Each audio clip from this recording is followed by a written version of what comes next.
何お前はもう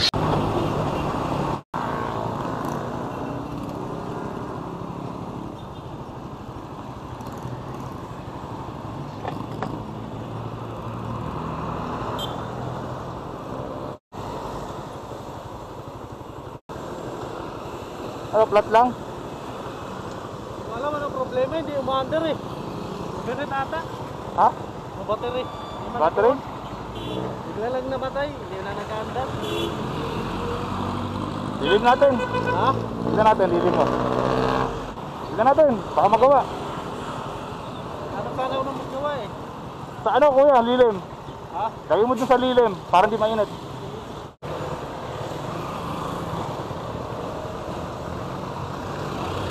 Tapa mo sa gutter. Ha? Sa gutter.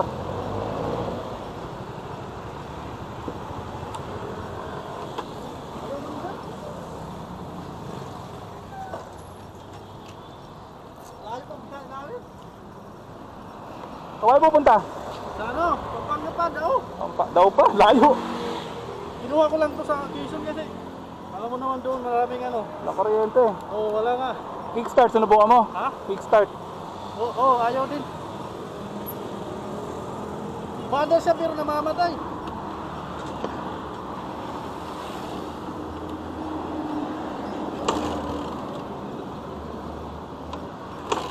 Baka battery. Bigla na siyang nag-off.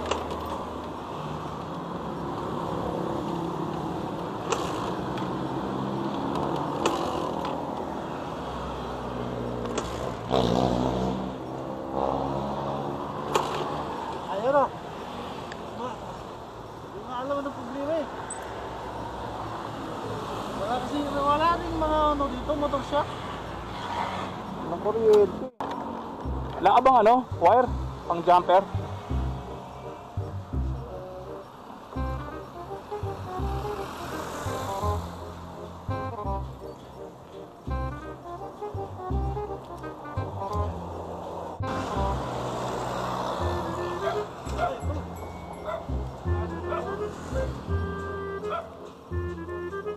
Ano yan? Auto parts.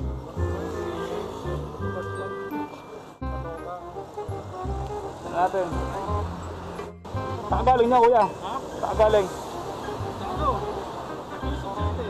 Quezon City. Kinuha ko yung anak ko eh. Anak mo?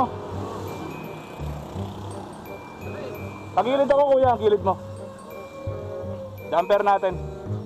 So yung mga dry yung motor niya, sira yung fuse. Pumutok siya, hindi ko alam kung bakit. Grounded to for sure, kaya pumuputok. Sabi niya kakakabit lang daw no fuse niya kahapon. So tatanungin natin si kuya kung ano pa yung ibang ginalaw sa motor niya bukod dun sa fuse. So sinubukan namin yung jumper eh, pero ayaw talaga. So naisipan ko agad i-check yung fuse. Dapat yung fuse muna pala yung sinek ko. Busted yung fuse niya. Kuya kasama niya yung anak niya.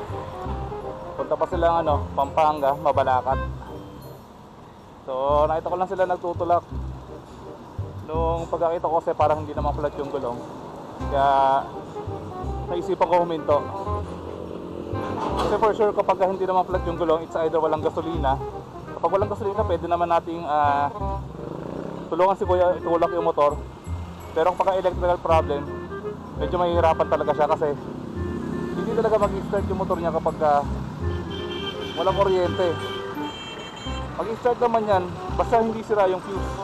Kaya lang sira yung fuse eh. Tapos si kuya hindi pa marunong mag-troubleshoot. So, buti na lang talaga huminto tayo. So, madumi yung kamay ko. But it's okay. Sa lilim.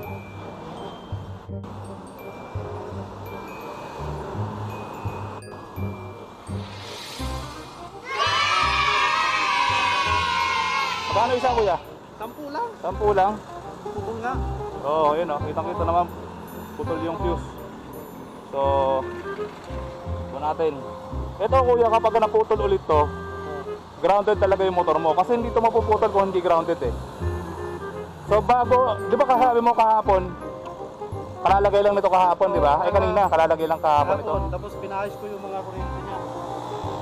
Ah, pinaayos ni kuryente. Oo, yung mga ano. Kasi nga grounded. Tapos, nagamit mo naman ng matagal kahapon. Hindi pa ba kayo nagtutulak? Hindi naman. Pumuputok. Ha? Ay pa rin. Pag ito, bali pa rin. Grounded ka nga. O, bali nga. Grounded yung motor. So, putol na naman. Ano ba kinabit dito kahapon? Wala. Dito lang, oh. Kinabit niya yung mga ano. Pinalit niya yung... Kasi naka-LA dito, tinanggal ko. Nung nagparestro ako ng isang buwan, Oo. tinanggal ko yung LED niya kasi pinagbawal ng ano, ng LTO. Oo. Tapos, nung pagbalik, hindi na nabalik. Na ano sa tama, pinayos ko na naman. Kaya nga kahapon, pinayos ko siya. Tapos may mga ninalagay siyang mga ano, mga kuryente, mga ano, mga wire. Oo. Pinang-ano niya, pinagkakabit-kabit niya. Mga doon, pinagdugtog niya lahat. So, baklasin natin. Ito naman. Kasi bibili ka ulit ng bagong fuse. Hanggat mo putok yung fuse, hindi mo magagamit na maayos yung motor mo.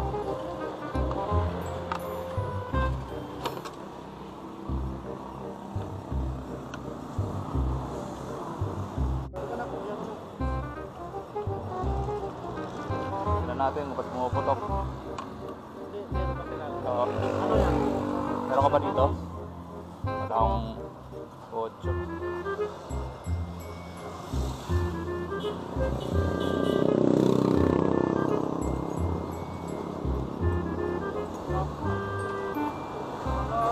Lang 8 kuya.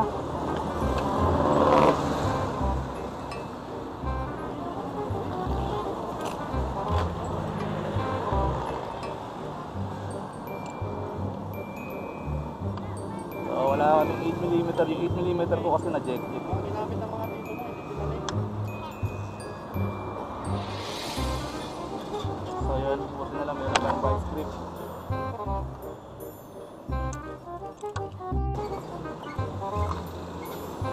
Ito oh.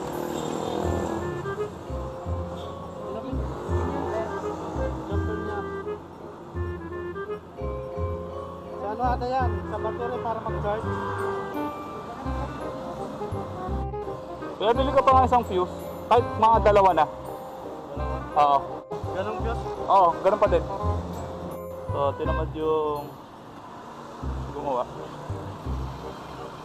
Fast way. So, ito hindi ko alam kung saan to nakalagay. Ha? Ito hindi ko alam kung saan nakalagay. At tanggalin muna natin para matingnan natin kung gagana siya.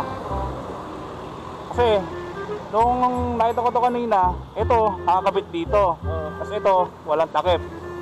Itong pinagkabitan niyang orange wire, para yan dito sa switch. Kapag binuksan mo, dadali yung kuryente dito sa orange, magbubukas ngayon yung ilaw. Ayun oh. Ngayon, pinatay ko kasi. Ngayon, kapag ito, live wire kasi ito pag nakakabit to dito. Pag tumama to sa kahit anong bakal sa motor mo, puputok ang fuse. Makahawakan mo muna yan.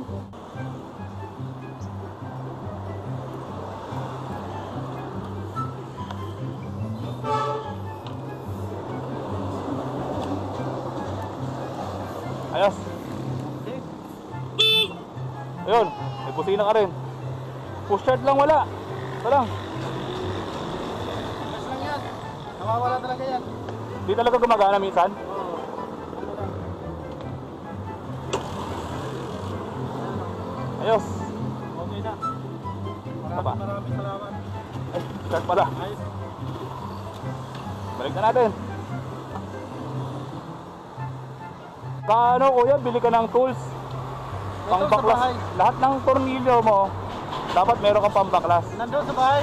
Sa bahay ba? Hindi ko kasi malagay. Ah, Wala pa akong ganyan eh. Nandun sa bahay. Iwan ko lang. lagi mong dadalhin. Kasi mahirap pag ayos na motor na walang Oo nga. ng Nandun sa bahay. Walang Punto tools. na ako. Ano ko lang. Kasi ngayon lang ako nakapunta rito. Okay na kuya. Dres mo na na. Di na, okay na. Na. Di na, okay na yan. Meron. Wala yan. Para di kayo gabi, malayo Pampanga. Magkano ba? Wala. Picture lang, gusto ko picture lang. Tara. Picture na nga ako eh. Tara na ako sa'yo. Yan, sali ka. Okay, 1, 2. Ayun na. Sige. Ingat kayo. Sige ah. Maraming salamat. Sige. Maraming mababait na tao sa mundo. Salamat. Yung fuse kuya, tabi mo. Ito, tapon mo na yan. Yung dalawa. Meron dito. Salamat ah.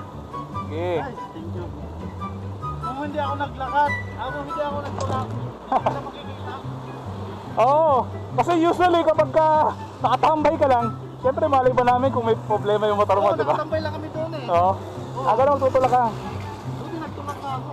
Ay, salamat. May nakakita rin sa akin. Ingat sir, ingat. Salamat ah. Yes sir, una na ako.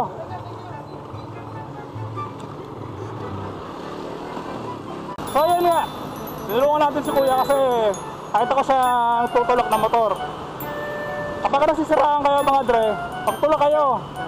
Kapag hindi nyo alam yung gagawin, hanggang sa makarating kayo sa malapit na motor shop para kung saan nyo pwede ipagawa yung motor. Bakit mas okay itulak? Kasi para makita kayo ng ibang riders na may problema kayo sa motor.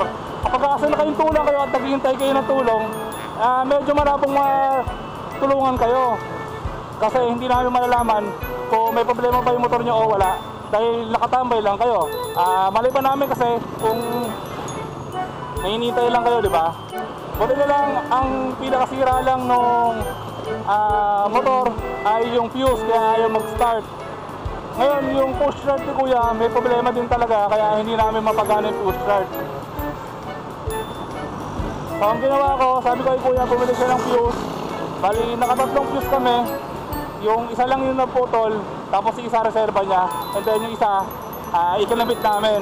Nakawa ko kay kuya kasi may kasama siyang bata. Yun talaga yung bagaw ng tingin ko eh, yung bata.